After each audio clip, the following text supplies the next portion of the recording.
Welcome to Korean Mallus. ഷിയാൻ്റെ തലയിൽ തട്ടാതെ സിയെ ബോൾ തടഞ്ഞെടുത്താണ് അവർ സീക്രട്ട് എന്ന ഡ്രാമയുടെ ലാസ്റ്റ് എപ്പിസോഡ് അവസാനിച്ചത്. ഈ എപ്പിസോഡിൻ്റെ തുടക്കത്തിൽ കണ്ണുമടച്ചു നിന്ന ഷിയാൻ മുഖമുയർത്തി സിയയെ നോക്കുന്നു. അവനും അവളെ നോക്കുന്നുണ്ട്. അത്ര അടുത്ത് സിയയുടെ മുഖം കണ്ട് ഷിയാൻ ഒന്നും മിണ്ടാതെ പെട്ടെന്ന് അവളെ ഓടിപ്പോകുന്നു. PT ക്ലാസ് കഴിഞ്ഞ് ക്ലാസ്സിലെത്തിയപ്പോൾ ഷിയാൻ അച്ഛൻ സിയയ്ക്ക് നൽകണമെന്ന് പ്രത്യേകം പറഞ്ഞേൽപ്പിച്ചിരുന്ന ചോക്ലേറ്റും എടുത്ത് ഷാദിക്കരികിലേക്ക് ചെല്ലുന്നു. ചോക്ലേറ്റ് കണ്ടത് ശിശി ചാടി വീണ് അതിൽ പിടിച്ചുകൊണ്ട്, നീ ഇപ്പോൾ നല്ല കുട്ടിയായല്ലോ, നീ എന്നോട് ദേഷ്യപ്പെട്ടില്ല എന്ന് മാത്രമല്ല എനിക്ക് ചോക്ലേറ്റും കൊണ്ടുവന്നോ എന്ന് ചോദിച്ച് കുപ്പി പിടിച്ചു വലിക്കുന്നു. ഇത് ഷാദിക്കുള്ളതാണ് എന്ന് പറഞ്ഞ് ഷിയാൻ അത് തിരികെ പിടിച്ച് ഷാദിക്ക് നൽകുന്നു. എനിക്കും കൂടി ഒരെണ്ണം തരുമോ എന്ന് ചോദിച്ച് ശിശി ഷാദിയുടെ നേർക്ക് തിരിയുന്നു. എൻ്റെ സ്ഥിതിയല്ലേ, എനിക്കും കൂടി ഒരെണ്ണം തരുമോ എന്ന് ചോദിച്ച് ശിശി ഷാദിയുടെ നേർക്ക് തിരിയുന്നു. നിനക്കെന്നെ ഇപ്പോൾ ഇങ്ങനെയൊക്കെ വിളിക്കാൻ അറിയാമല്ലേ, ഇത്ര നാളും ഈ ബോധം എവിടെയായിരുന്നു എന്ന് ചോദിച്ച് ഷാദി അവൻ്റെ കൈ തട്ടി മാറ്റുന്നു. ഒരു ചോക്ലേറ്റ് തരുന്നത് അത്ര വലിയ കാര്യമൊന്നുമല്ല എന്ന് ശിശി ദേഷ്യത്തിൽ അവളോട് പറയുന്നു. പക്ഷേ അവളത് മൈൻഡ് ചെയ്യാതെ അവൻ്റെ ഒപ്പം ഇരിക്കുകയായിരുന്ന മറ്റൊരു കുട്ടിക്ക് ചോക്ലേറ്റ് നൽകുന്നു. ഞാനൊരു ചോക്ലേറ്റ് എടുത്തോട്ടെ കുട്ടിഭൂതമേ എന്ന് അവൻ ഷിയാനോട് ചോദിക്കുന്നു. പിന്നെന്താണെന്ന് ഷിയാൻ പറയേണ്ട താമസം അവൻ കൈയിട്ട് അതിൽ നിന്ന് ചോക്ലേറ്റ് എടുത്ത് കഴിക്കുന്നു. ഷാദി ഒരെണ്ണം ഷിയാനും നൽകുന്നു. അപ്പോഴേക്കും പുറത്തെവിടെയോ പോയിരുന്ന സിയ മടങ്ങി വന്ന് അവൻ്റെ സീറ്റിലിരിക്കുന്നു. ഷിയാൻ കയ്യിലിരുന്ന ചോക്ലേറ്റ് ഒരു പുഞ്ചിരിയോടെ സിയയുടെ മുന്നിലേക്ക് നീക്കി വയ്ക്കുന്നു. സിയക്കൊപ്പം ഉണ്ടായിരുന്ന വൻ ക്ലാസ്സിലിരുന്ന് സ്നാക്സ് കഴിക്കാൻ പാടില്ല എന്നറിയില്ല എന്ന് ചോദിച്ച് അവളെ വഴക്ക് പറയുന്നു. നീ മുമ്പ് ക്ലാസ്സിലിരുന്ന് ചൂയികം കഴിക്കുന്നത് ഞാൻ കണ്ടിട്ടുണ്ടല്ലോ എന്ന് ഷാദി അവളോട് ചോദിച്ചെങ്കിലും നിനക്ക് ക്യാമ്പസ് കോഡിൻ്റെ 11ാമത്തെ ആർട്ടിക്കിൾ അറിയില്ലേ എന്നൊക്കെ ചോദിച്ച് വാൻ ഷിയാനെ നിയമം പഠിപ്പിക്കുന്നു. അതും പോരാഞ്ഞിട്ട് ആ ചോക്ലേറ്റ് കയ്യിലെടുത്തിട്ട് നിങ്ങൾക്ക് ചോക്ലേറ്റ് കഴിക്കണമെന്നുണ്ടെങ്കിൽ തന്നെ ഇത്ര മോശമായിട്ടുള്ളതാണോ കഴിക്കുന്നത്? എൻ്റെ വീട്ടിലുള്ളത് ഗൾഫിൽ നിന്ന് കൊണ്ടുവരുന്ന തരത്തിലുള്ളതാണ്. സിയെ, നിനക്കുള്ളത് വേണമെങ്കിൽ ഞാൻ നാളെ കൊണ്ടുതരാം എന്നവൾ സിയയോടായി പറയുന്നു. അവനൊന്നും മിണ്ടാതെ ആ ചോക്ലേറ്റ് വാങ്ങി ഷിയാനെ നോക്കിക്കൊണ്ട് കഴിക്കുന്നു. നീ എന്തിനാണത് കഴിച്ചത് എന്ന് വാൻ ചോദിച്ചപ്പോൾ എനിക്ക് പെട്ടെന്ന് ഷുഗർ കുറഞ്ഞു, അതുകൊണ്ടാണ് എന്നവൻ മറുപടി നൽകുന്നു. ഷിയാന് നല്ല സന്തോഷമാകുന്നുണ്ട്. ശിഷ്യൻ ഷാദിയും സിയയുടെ പ്രതികരണം കണ്ട് അമ്പരന്നിരിക്കുകയാണ്. അവൾ എഴുന്നേറ്റ് തൻ്റെ സീറ്റിൽ പോയിരിക്കുന്നു. അവിടെ ഇരുന്നു കൊണ്ട് അവൾ തിരിഞ്ഞ് സിയയെ നോക്കുന്നുണ്ട്. അവൻ അവളെയും. അന്ന് സ്കൂൾ വിട്ടിറങ്ങിയപ്പോൾ ഷിയാൻ്റെ തൊട്ടുപുറകെ തന്നെ സിയയും ഉണ്ടായിരുന്നു. ശിശി സൈക്കിളുമായി സിയയുടെ അരികിലെത്തിയിട്ട് നിൻ്റെ സൈക്കിൾ എവിടെയെന്ന് ചോദിക്കുന്നു. ഞാൻ കൊണ്ടുവന്നില്ല എന്ന് സിയ മറുപടി നൽകിയപ്പോൾ ശിശി അതിൻ്റെ കാരണം ചോദിക്കുന്നു. നിനക്ക് എന്തൊക്കെ അറിയണമെന്ന് ചോദിച്ച് സിയ മറുപടി നൽകാതെ ഉഴപ്പിയപ്പോൾ മുന്നേ പോകുന്ന ഷിയാനെ നോക്കിയിട്ട് ശിശി സിയയോട് പതുക്കെ നടക്കാൻ പറയുന്നു. നീ ഈയിടെയായി കുട്ടിബുദ്ധത്തെ പ്രത്യേകം ശ്രദ്ധിക്കുന്നുണ്ടല്ലോ എന്ന് ശിശി ചോദിക്കുന്നു. നമ്മൾ ക്ലാസ്മേറ്റ്സ് അല്ലേ, പിന്നെ ഞങ്ങളുടെ ഫാമിലിക്ക് പരസ്പരം അറിയുകയും ചെയ്യാം, അതുകൊണ്ട് ഞാൻ അവളെ കുറച്ച് ശ്രദ്ധിക്കുന്നതേ ഉള്ളൂ എന്ന് സിയ പറയുന്നു. എനിക്ക് അങ്ങനെയല്ല തോന്നുന്നത്, എന്തോ കുഴപ്പമുണ്ട് എന്ന് പറഞ്ഞ് ശിശി അവനെ പിടിച്ചു നിർത്തിയെങ്കിലും കുഴപ്പം നിനക്കാണ് എന്ന് പറഞ്ഞ് സിയ മുന്നോട്ട് നടക്കുന്നു. ശനിയാഴ്ച ഗെയിം സെൻറ്ററിൽ പോകുന്ന കാര്യം മറക്കണ്ട എന്ന് വിളിച്ചു പറഞ്ഞുകൊണ്ട് ശിശി പുറകെ ചെല്ലുന്നു. ശനിയാഴ്ച ഷിയാൻ വീട്ടിൽ വെറുതെ ഇരിക്കുമ്പോൾ ഗെയിം സെൻറ്ററിൽ പോയ കോങ് ഇതുവരെ മടങ്ങി വന്നില്ല. എനിക്ക് ജോലിയുണ്ട്, അതുകൊണ്ട് നീ പോയി അവനെ വിളിച്ചുകൊണ്ട് വരാൻ അമ്മ അവളോട് പറയുന്നു. കളിയിൽ മുഴുകിയായിരിക്കുന്ന കോങ് അവൾ ചെന്ന് വിളിച്ചപ്പോൾ കൂടെ ചെല്ലാൻ കൂട്ടാക്കുന്നില്ല. ഞാൻ ഒരു റൗണ്ട് കൂടി കളിച്ചോട്ടെ, കളിക്കാൻ സമ്മതിച്ചില്ലെങ്കിൽ നീ എന്നെ അടിച്ചെന്ന് ഞാൻ അമ്മയോട് പറയും എന്ന് പറഞ്ഞവൻ അവളെ വിരട്ടാൻ നോക്കുന്നു. അവൾ അവൻ്റെ ചെവിക്ക് പിടിച്ച് തിരുമ്മിക്കൊണ്ട് നിനക്ക് പറഞ്ഞാൽ മനസ്സിലാവില്ലേ, മര്യാദയ്ക്ക് എണീറ്റ് വായെന്ന് പറഞ്ഞുകൊണ്ട് നിൽക്കുമ്പോൾ സിയയും ശിശിയും ഷാദിയും വാനും കൂടി അത് കണ്ടുകൊണ്ട് അവിടേക്ക് വരുന്നു. ഇത് കുറച്ച് കൂടുതലല്ലേ എന്ന് ശിശി ചോദിക്കുന്നത് കേട്ട് പെട്ടെന്ന് അവൾ കൈ പിൻവലിച്ച് തിരിഞ്ഞു നടക്കുന്നു. പിടങ്ങല്ലേ, ഞാൻ വെറുതെ പറഞ്ഞതാണ് എന്ന് പറഞ്ഞ് ശിശി കോയിൻ വാങ്ങാനായി പോകുന്നു. തിങ്കളാഴ്ച തിരികെ എൻ്റെ ഡെസ്കിലേക്ക് വന്നേക്കണം എന്ന് പറഞ്ഞ് സിയയും അവളെ പാസ് ചെയ്ത് പോകുന്നു. ഞാൻ ഇന്നലെ രാത്രി ഞങ്ങൾക്കൊപ്പം വരാൻ നിന്നെ വിളിക്കണമെന്ന് കരുതിയതാണ്, അപ്പോഴാണ് നിൻ്റെ നമ്പർ എൻ്റെ കയ്യിലില്ല എന്ന് ഓർത്തത്. അടുത്ത ദിവസം നമ്പർ തരണേ എന്ന് ഷാദി അവളോട് പറയുന്നു. തരാമെന്ന് പറഞ്ഞതല്ലാതെ ഫോണില്ല എന്ന കാര്യം അവൾ പറഞ്ഞില്ല. വാൻ ഷിയാൻ്റെ കയ്യിൽ പിടിച്ചിട്ട് നമുക്ക് തിങ്കളാഴ്ച തന്നെ സീറ്റ് തിരികെ മാറാം, ഞാൻ നിൻ്റെ അടുത്ത് നിന്ന് അത് തട്ടിയെടുക്കണം എന്നൊന്നും കരുതിയിരുന്നല്ല. മാത്രമല്ല നിൻ്റെ ഫൗണ്ടേഷൻ മോശമാണ് എന്ന് സിയെ എന്നോട് പറഞ്ഞു. നീ പുറകിലെ സീറ്റിലിരിക്കുകയാണെങ്കിൽ അവന് നിന്നെ പഠനത്തിൽ സഹായിക്കാനും പറ്റുമല്ലോ. മാത്രമല്ല ക്ലാസ് ലീഡർ എന്ന നിലയിൽ അതിൻ്റെ ഉത്തരവാദിത്വമാണ് എന്ന് അവൻ പറഞ്ഞു എന്നറിയിച്ചിട്ട് ഞാൻ കഴിക്കാൻ എന്തെങ്കിലും വാങ്ങി വരാം എന്ന് പറഞ്ഞ് വാൻ മുന്നോട്ട് പോകുന്നു. അവളുടെ സംസാരം കേട്ട് ഷിയാനാകെ വല്ലാതാകുന്നു. ഷാദിയും എന്ത് പറയണമെന്നറിയാതെ നിൽക്കുകയാണ്. അപ്പോഴേക്കും കോയിനുമായി മടങ്ങിയെത്തിയ ശിശി ഷാദിയെയും വിളിച്ചുകൊണ്ട് നമുക്ക് മത്സരിക്കാമെന്ന് പറഞ്ഞ് അവിടെ നിന്ന് പോകുന്നു. ഷിയാൻ അവിടെ തന്നെ നിൽക്കുന്നത് കണ്ട് നീ വരുന്നില്ല എന്ന് സിയ ചോദിച്ചപ്പോൾ എൻ്റെ ഫൗണ്ടേഷൻ മോശമാണ് എന്ന് നിന്നോട് ആര് പറഞ്ഞു എന്നവൾ ചെറിയ ദേഷ്യത്തോടെ അവനോട് ചോദിക്കുന്നു. നിനക്ക് എൻ്റെ അടുത്ത് മടങ്ങി വരണോ അതോ വെന്നിൻ്റെ ഡെസ്ക്മേറ്റായി തന്നെ ഇരുന്നാൽ മതിയോ, എന്ത് വേണമെന്ന് നിനക്ക് തീരുമാനിക്കാമെന്ന് സിയെ പറഞ്ഞപ്പോൾ അവൾക്ക് മറുപടി ഒന്നും കിട്ടുന്നില്ല. തന്നെ തിരികെ സീറ്റിലേക്ക് എത്തിക്കാൻ വേണ്ടിയാണ് അവൻ അങ്ങനെ പറഞ്ഞത് എന്നവൾക്ക് മനസ്സിലാക്കുന്നു. സിയെ കോങ്ങിന് കുറച്ച് കോയിൻസ് നൽകിയിട്ട് ഷിയാനെയും കൂട്ടി അവിടെ നിന്ന് പോകുന്നു. ശിശിക്കൊപ്പം ഡാൻസ് കളിച്ച് ഷാദി തോൽച്ചു നിൽക്കുമ്പോഴാണ് സിയയും ഷിയാനും കൂടി അവിടേക്ക് ചെന്നത്. ശിശി ഷിയാനെ ഡാൻസ് കളിച്ച് മത്സരിക്കാൻ ക്ഷണിക്കുന്നു. എങ്ങനെയാണ് കളിക്കേണ്ടത് എന്ന് എനിക്കറിയില്ല, ഞാനിതുവരെ കളിച്ചിട്ടില്ല എന്ന് പറഞ്ഞവൾ ഒഴിഞ്ഞു മാറാൻ നോക്കിയെങ്കിലും ഒന്ന് ട്രൈ ചെയ്ത് നോക്കാൻ പറഞ്ഞ് സിയയും അവളെ നിർബന്ധിക്കുന്നു. ഷാദി അവളെ നിർബന്ധിച്ച് പ്ലാറ്റ്ഫോമിൽ പിടിച്ചു നിർത്തിയിട്ട് അവളുടെ ബാഗ് ഊരിയെടുത്തത് സിയയുടെ കയ്യിൽ കൊണ്ടുപിടിപ്പിച്ചിട്ട് മാറി നിൽക്കുന്നു. ഇത് എനിക്കെന്തിനാണ് എന്ന് ചോദിച്ചവൻ അവളുടെ നേർക്ക് നീട്ടിയെങ്കിലും അവളത് വാങ്ങാതെ ഒഴിഞ്ഞു മാറുന്നു. കളിക്കാൻ അറിയില്ല എന്ന് പുറകിലേക്ക് മാറുന്ന ഷിയാൻ തട്ടിൽ കയറിയതോടെ മറ്റൊരാളായി എന്ന് വേണമെങ്കിൽ പറയാം. എല്ലാവരെയും അമ്പരപ്പിച്ചുകൊണ്ട് അവൾ വളരെ നന്നായി ഡാൻസ് ചെയ്യുന്നു. പിടിച്ചു നിൽക്കാൻ കഴിയാതെ ശിശി തോറ്റുപോകുന്നു. തോൽവി ഞാൻ സമ്മതിക്കില്ല, ഒരു റൗണ്ട് കൂടി ചെയ്തു നോക്കാമെന്ന് ശിശി പറഞ്ഞെങ്കിലും കളിയിൽ ചീറ്റിംഗ് പാടില്ല, തോറ്റത് തന്നെയാണ് എന്ന് പറഞ്ഞ് ഷാദി ഷിയാനെയും വിളിച്ചുകൊണ്ട് അവിടെ നിന്ന് പോകുന്നു. സിയ ഷിയാൻ്റെ ബാഗ് തിരികെ നൽകുന്നുണ്ട്. അവൻ കളിക്കാനായി മുന്നോട്ട് കയറിയെങ്കിലും ശിശി അത് സമ്മതിക്കാതെ അവനെയും പിടിച്ചുകൊണ്ട് മറ്റുള്ളവർ പോയിടത്തേക്ക് പോകുന്നു. ക്ലോ മെഷീനരികിലേക്കാണ് അവർ പോയത്. ഷാദിയും വാൻവാനും ക്യൂട്ടായ പാവകളെ സെലക്ട് ചെയ്തപ്പോൾ കാണാൻ ഒരു ഭംഗിയുമില്ലാത്ത ഒരു ദിനോസർ പാവയാണ് ഷിയാൻ ഇഷ്ടപ്പെട്ടത്. നീ പെൺകുട്ടി തന്നെയാണോ എന്ന് ഷാദിയും വാൻവാനും ഒരേപോലെ അവളോട് ചോദിക്കുന്നുണ്ട്. അതിനെ കാണാൻ നല്ല ക്യൂട്ടല്ലേ എന്നവൾ നിഷ്കളങ്കമായി പറയുന്നു. അപ്പോഴേക്കും സിയയ്ക്കൊപ്പം ഓടെത്തിയ ശിശി ക്ലോ മെഷീനിൽ ഷിയാനൊപ്പം മത്സരിക്കാൻ സിയയോട് പറയുന്നു. ഇത് ബോറിംഗ് ആണ് എന്ന് പറഞ്ഞ് സിയ മുന്നോട്ട് നടന്നപ്പോൾ എന്നോട് മത്സരിക്കാൻ പേടിയാണോ എന്ന് ഷിയാൻ പുറകിൽ നിന്ന് ചോദിക്കുന്നതിനാൽ അവൻ തിരികെ ചെന്ന് അവളോട് മത്സരിക്കാൻ തയ്യാറാകുന്നു. ആദ്യം പാവയെ എടുത്തത് സിയയാണ്. ഷാദി പറഞ്ഞ പാവയെ തന്നെ അവൻ എടുത്തു കൊടുക്കുന്നു.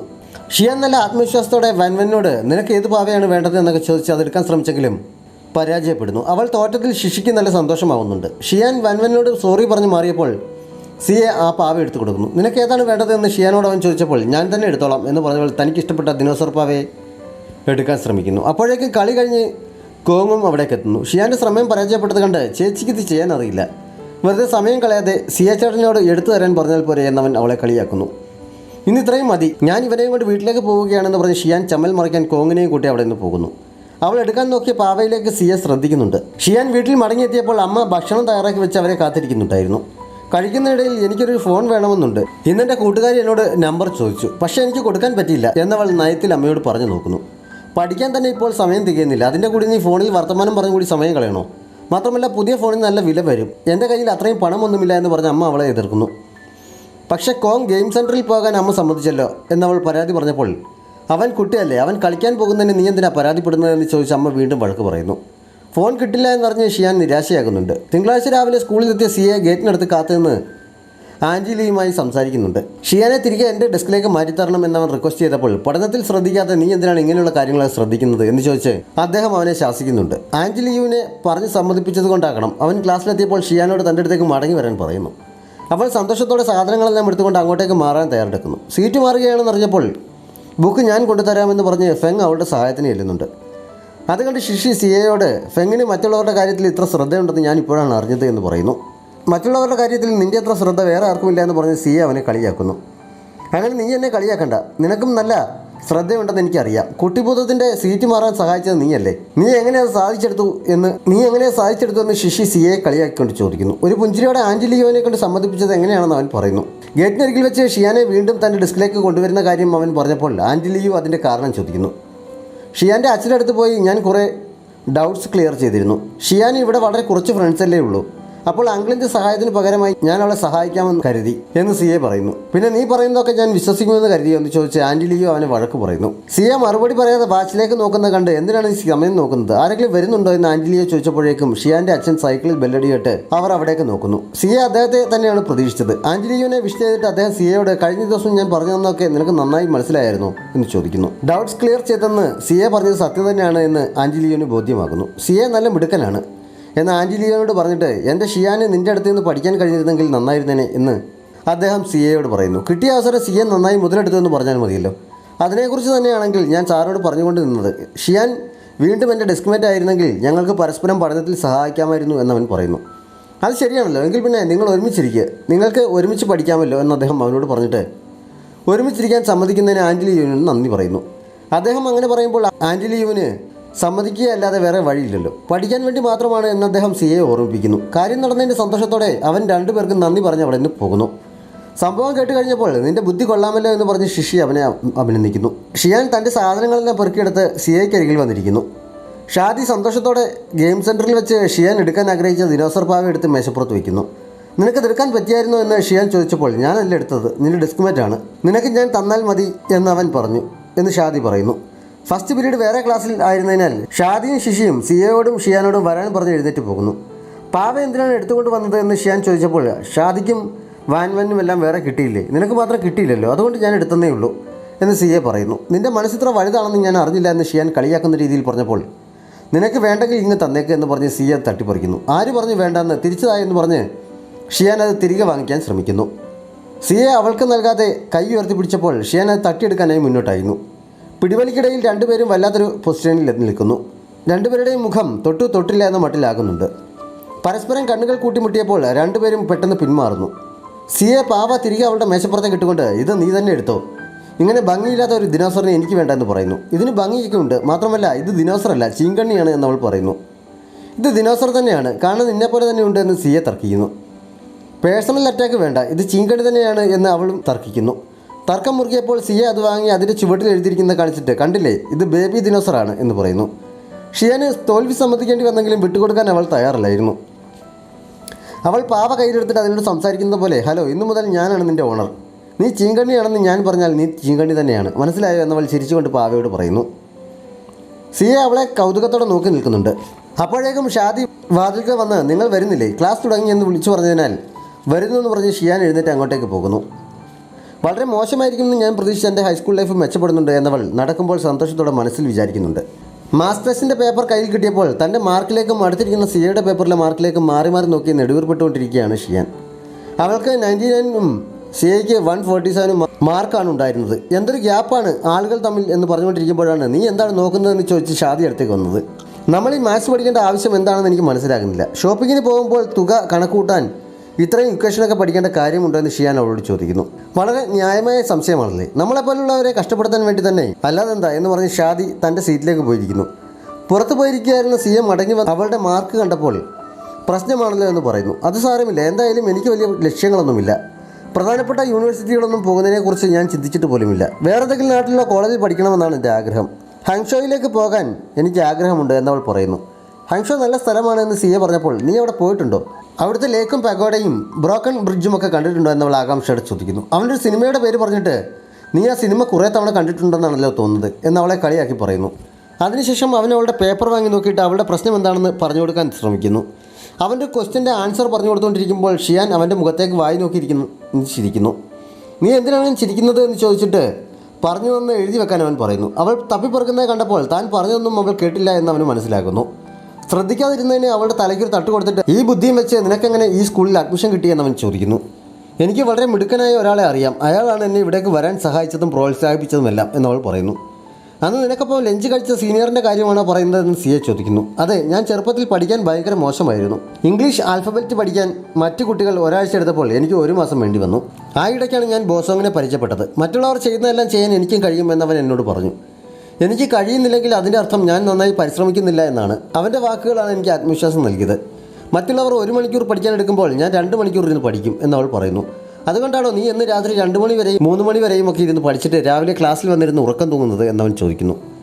അവൻ കളിയാക്കുകയാണെന്ന് മനസ്സിലായതിനാൽ എല്ലാവർക്കും നിന്നെപ്പോലെ ഒരു തവണ വായിച്ചാൽ മനസ്സിലാക്കണമെന്നുണ്ടോ എന്നവൾ ചോദിച്ച് ദേഷ്യപ്പെടുന്നു.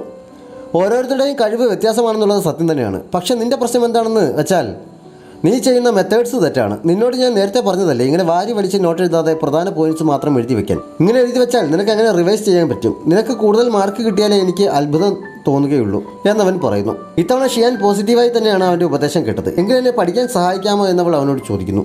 നീ എങ്ങനെ പെരുമാറുന്നു എന്നതനുസരിച്ചായിരിക്കും പഠിപ്പിക്കണോ വേണ്ട എന്നൊക്കെ തീരുമാനിക്കുന്നത് എന്നവൻ പറയുന്നു. അന്ന് രാത്രി അമ്മ അവളെ ഡിന്നർ കഴിക്കാൻ വിളിച്ചപ്പോൾ നോട്ട്സ് കൂടി എടുത്തുകൊണ്ട് വരാൻ അവളോട് പറയുന്നു. നോട്ട്സ് കണ്ടപ്പോൾ നീ ഇപ്പോൾ മുഴുവൻ നോട്ട്സും എഴുതാറില്ലേ, പഠിത്തം ഉഴപ്പുകയാണോ എന്നൊക്കെ ചോദിച്ച് അമ്മ അവളെ വഴക്ക് പറയുന്നു. ഞാൻ ഉഴപ്പിയതല്ല, ഇത് പ്രധാന പോയിന്റ്സ് മാത്രം എഴുതിയെടുക്കുന്ന രീതിയാണ്, പഠിക്കാൻ ഇതാണ് കൂടുതൽ എളുപ്പം എന്നവൾ പറയുന്നു. അമ്മ പക്ഷേ അത് അംഗീകരിക്കാതെ വീണ്ടും കുറ്റപ്പെടുത്തിയപ്പോൾ അമ്മ പറയുന്ന രീതിയൊക്കെ പഴഞ്ചനായി എന്നവൾ പറയുന്നു. അച്ഛൻ നോട്ട് വാങ്ങി നോക്കിയിട്ട് ഷിയാനെ സപ്പോർട്ട് ചെയ്ത് പറഞ്ഞപ്പോൾ അമ്മ ദേഷ്യത്തിൽ ബുക്ക് തിരികെ വാങ്ങുന്നു. സിയെയാണ് എനിക്ക് ഈ മെത്തേഡ് പറഞ്ഞതെന്ന് അവൾ പറഞ്ഞപ്പോൾ എങ്കിൽ നീ അവനോട് ചോദിച്ച് നന്നായി പഠിക്കാൻ നോക്കുക എന്ന് പറഞ്ഞ് അമ്മ അടങ്ങുന്നുണ്ട്. അപ്പോഴാണ് എന്നെ ക്ലാസ് ലീഡറായി തിരഞ്ഞെടുത്തു എന്ന് കോങ് പറയുന്നത്. അച്ഛനും അമ്മയും സന്തോഷത്തോടെ അവനെ അഭിനന്ദിക്കുകയും അവൻ മകനായതിൽ അഭിമാനിക്കുകയും ഒക്കെ ചെയ്യുന്നു. ഷിയാൻ അത് കേട്ടപ്പോൾ ചെറിയ കുശുമ്പ് തോന്നുന്നുണ്ട്. ഞങ്ങളുടെ ക്ലാസ്സിലും അടുത്ത് തന്നെ ലീഡർമാരെ തിരഞ്ഞെടുക്കും എന്നവൾ പറയുന്നു. നിനക്ക് ലീഡറാവാൻ താല്പര്യമുണ്ടെങ്കിൽ ആർട്ടിൻ്റെ ലീഡറാകാനുള്ള യോഗ്യത നിനക്കുണ്ട്. നിൻ്റെ അത്ര ഭംഗിയായി ചിത്രം വരയ്ക്കുന്നവരെ ഞാൻ വേറെ കണ്ടിട്ടില്ല എന്നൊക്കെ പറഞ്ഞ് അച്ഛൻ അവളെ പ്രോത്സാഹിപ്പിക്കുന്നു. ചേച്ചി ഒരു പേടിത്തൊണ്ടിയാണ്, ചേച്ചിയൊന്നും ലീഡറാകാൻ പോകുന്നില്ല എന്ന് കോങ് അവിടെ ഇരുന്ന് പറയുന്നു. നീയാണ് പേടിത്തൊണ്ടൻ എന്ന് പറഞ്ഞവൾ അവൻ്റെ നേർക്ക് തിരിഞ്ഞപ്പോൾ വഴക്കിടാതെ ഇരുന്ന് ആഹാരം കഴിക്കാൻ നോക്ക് എന്ന് അച്ഛൻ പറയുന്നു. അവളും കൂടി ലീഡറായാൽ നമ്മുടെ വീട്ടിൽ 2 ലീഡർമാരാകും എന്ന് അച്ഛൻ അമ്മയോട് പറയുന്നുണ്ട്. അടുത്ത ദിവസം അവൾ സ്കൂളിൽ പോകാനായി ഇറങ്ങി വന്നപ്പോൾ സിയെ വാതിലിൽ കാത്തു നിൽക്കുന്നുണ്ടായിരുന്നു. അവൾ അവന് ബ്രേക്ക്ഫാസ്റ്റ് നൽകിയപ്പോൾ അവൾ ഡ്രിങ്ക്സ് നൽകുന്നുണ്ട്. ഇന്നലെ രാത്രി നീ എപ്പോൾ കിടന്നു എന്നവൻ ചോദിക്കുന്നു. 1 മണിയായി എന്ന് പറഞ്ഞിട്ട് നീ എപ്പോൾ കിടന്നു എന്നവൾ ചോദിക്കുന്നു.